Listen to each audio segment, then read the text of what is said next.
네, 오늘 사도행전 강의 49번째 시간입니다. 제자가 있습니까? 라고 하는 제목으로 말씀을 나누도록 하겠습니다. 우리가 어제는 세기의 분쟁, 이 바울과 바나바가 싸웠던 그러한 내용들을 가지고 비전과 목표를 정확히 해야 된다라고 하는 말씀을 나눴습니다. 특별히 마가가 이 1차 전도 여행 때 떠났다가 중간에 돌아오는 사건으로 인해서 지금 2차 전도 여행을 떠날 때 바울과 바나바라고 하는 이 두 걸출한 성령에 충만한 두 사람이 싸웠던 장면들을 보면서 우리가 마가의 입장에서는 비전과 그 목표가 정확해야 됐다라고 하는 것들을 살펴보았지만 또 이 바울과 바나바의 다툼에 대해서는 첫째로 성령의 충만을 받아도 인간은 여전히 부족한 존재고 실수할 수 있는 존재다라고 하는 것을 우리가 살펴보았습니다. 둘째로는 복음 사역을 우리가 일하고 있지만 그것 역시도 개인의 감정으로 해서는 안 된다라고 하는 것을 우리가 살펴보았고요. 또 혹시 신앙생활하다가 다툼이 있을지라도 끝까지 불편한 관계를 유지하면 안 되고 화해해야 된다라고 하는 말씀을 전했습니다. 그리고 그러한 상황에서도 사탄은 좋아할지 모르지만 하나님은 역전시켜서 두 개의 전도팀이 나가게 하는 그러한 일들, 즉 우리의 실수지만 실수 가운데도 합력하여 선을 이루는 하나님의 그 일들에 대해서 우리가 살펴보았습니다. 오늘은 이제 2차 전도 여행의 첫 번째 장소, 그 상황을 좀 보겠습니다. 처음에는 1차 전도 여행 때는 이고니온, 루스드라, 더베 이런 쪽으로 갔는데 2차 전도 여행 때는 반대로 도는 거예요. 더베와 루스드라를 먼저 가는 것입니다. 순서만 바뀌었겠습니까? 지금 같이 가는 파트너도 바뀌었어요. 현장에 가면 뭐라고 물어볼까요? 사람들이 지난번에 왔던 바나바 선생님은 왜 같이 안 오셨습니까? 그러니까 바울은 또 뭐라고 얘기했을까요? 그 친구 정말 내 말을 안 들어가지고 말이야. 그랬을까요? 네, 상대방의 약점을 가려줬겠죠. 예. 또 다른 사정이 있어서 이렇게 하든지 그냥 다른 지역으로 그분은 가시고 오늘 이쪽으로 우리가 왔습니다라고 하는 그렇게 말했겠죠. 예. 상대방의 허점을 드러내는 것이 아니라 덮어주는 그러한 인생이었을 것입니다. 우리가 믿어 의심치 않습니다. 잠언 25장 9절 10절 한번 볼까요? 너는 이웃과 다투거든 변론만 하고 남의 은밀한 일은 누설하지 말라. 듣는 자가 너를 꾸짖을 터이요 또 내게 대한 악평이 내게서 떠나지 아니할까 두려우니라. 예, 만약에 다퉜으면 다툰 것에서 끝나야 된다라고 하는 거예요. 상대방의 약점을 누설하고 다니면 안 된다라고 하는 것입니다. 오히려 그것이 자신에게도 해가 될 것이다 라고 하는 우리 잠언의 말씀이 있습니다. 예. 우리가 세상을 살면서 실수가 있지요. 그런데 정말 그 실수가 적도록 1차, 2차에 그 일어나는 그 더 심해지는 실수가 없도록 늘 자신을 돌아보아야 됩니다. 1절 말씀 읽겠습니다. 16장 1절 바울이 더베와 루스드라에도 이름에 거기 디모데라 하는 제자가 있으니 그 어머니는 믿는 유대 여자요 아버지는 헬라인이라. 예, 그곳에서 디모데를 만났습니다. 디모데를 거기서 뭐라고 소개합니까? 디모데라 하는 제자. 예. 언제 제자가 됐을까요? 제자라고 하는 말은요, 따르다라고 하는 동사에서 나온 말입니다. 그러니까 우리가 공부할 때 여기 미국도 그런 게 있잖아요. 경제학 주류의 시카고 학파. 그러면 시카고 대학의 그 어떤 교수님들 몇 분의 밑을 따르는 그러한 제자들이 나와서 미국 정계, 재계에 그들이 활동하는 그러한 사람들이겠죠. 당연히 제자는요, 따르는 자입니다. 디모데는 누구의 제자입니까? 지금 예수 그리스도의 제자가 되었다라고 하는 거예요. 그러면 디모데는 언제 예수님의 제자가 되었을까요? 바울의 1차 전도 여행 때 아마 제자가 되었던 것이 분명할 것입니다. 그러면 우리가 이 디모데를 보고 생각할 수 있는 것은 이런 겁니다.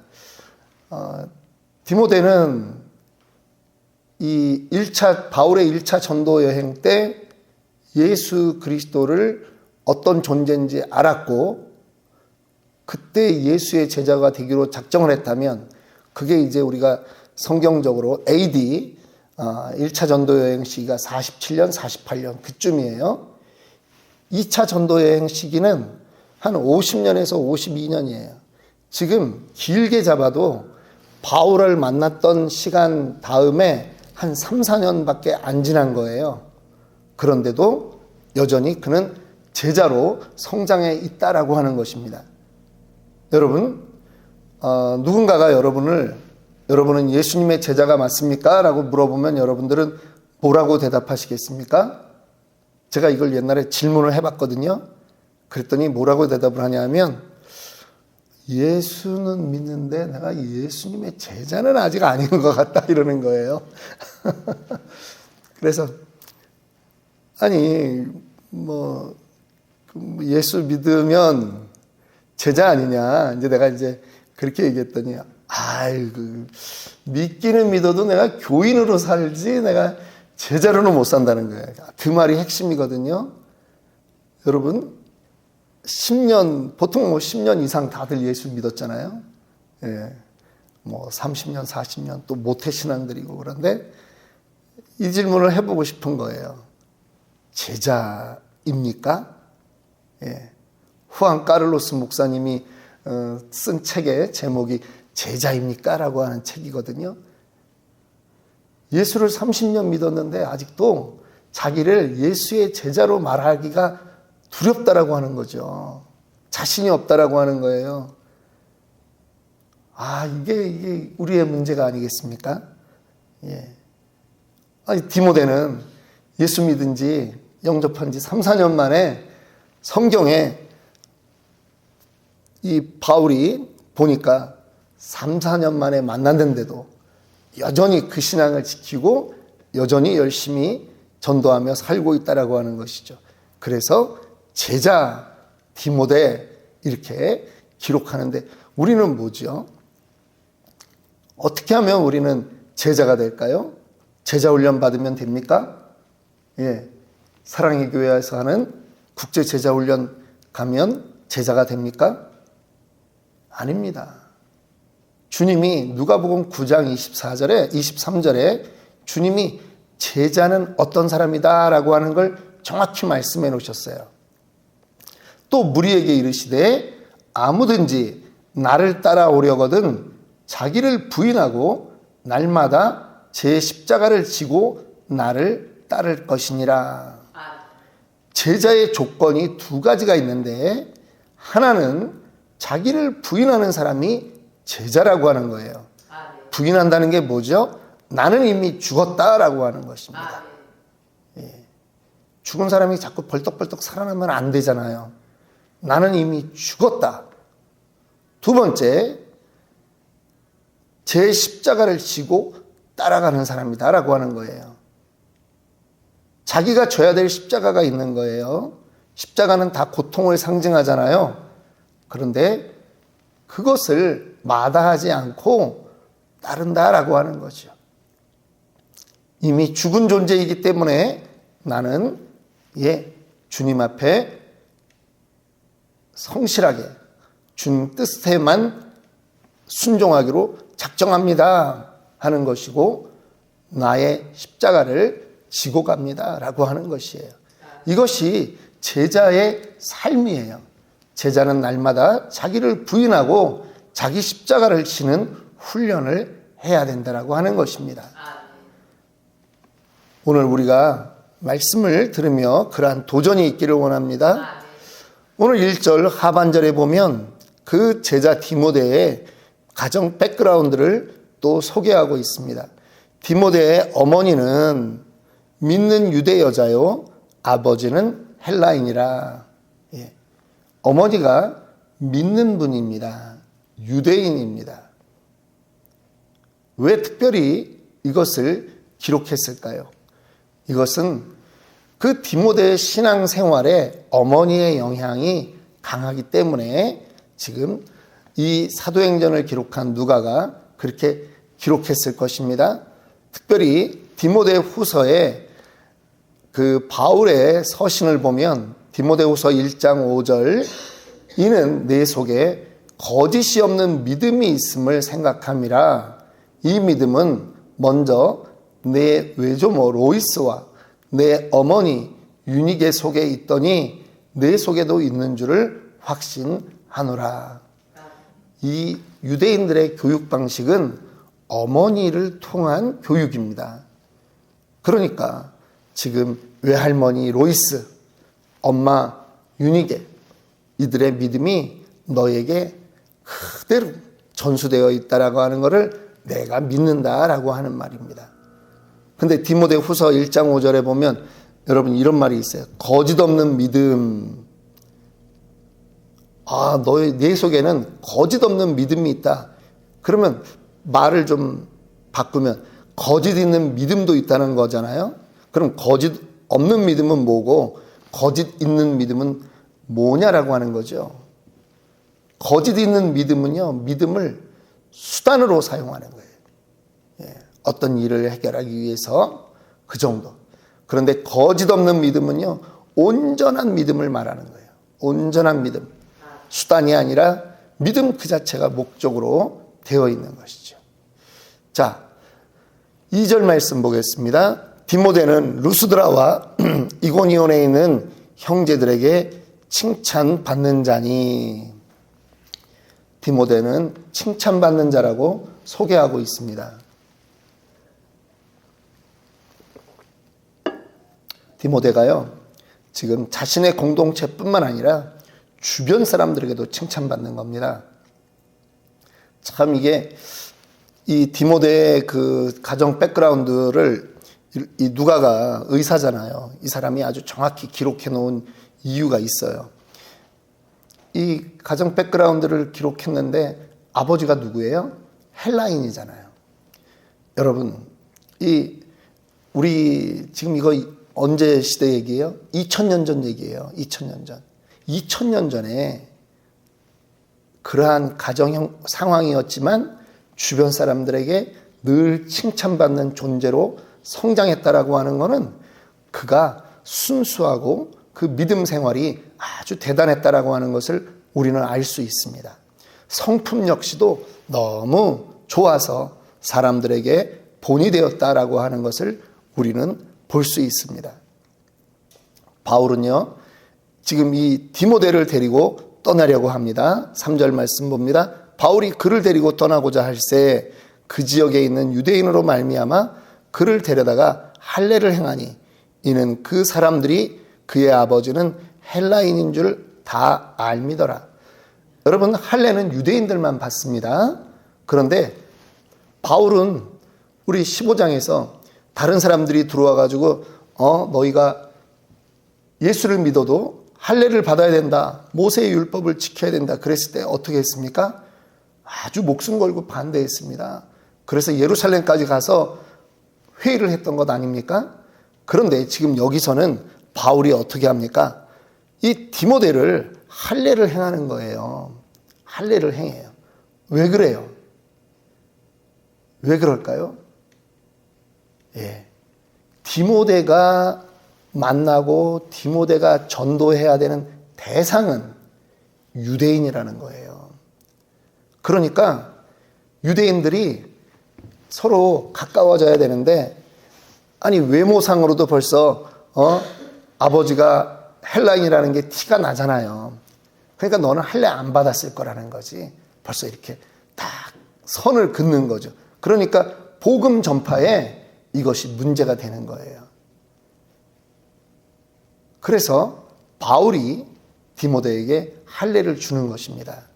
여러분, 이거는 이 선교학적으로 대단히 중요한 그러한 문제로 우리가 연구하고 있습니다. 뭐냐 하면 어떻게 하면 그 지역 사람들과 하나가 될 수 있을까라고 하는 거죠.